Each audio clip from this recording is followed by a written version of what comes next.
Marshall McLuhan, the great Canadian futurist, came up with the term global village. And he meant it ironically.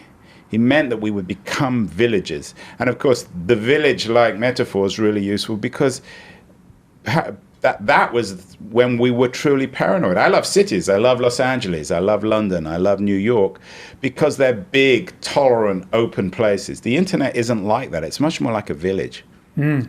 Yeah, where people can kind of like find like-minded people and masturbate with their own ideas. Right, and convince themselves. It's like, but it's not just the internet. I mean, Fox is like that. MSNBC's like that. When you watch these things, it's like watching state propaganda. It really is. There's never any.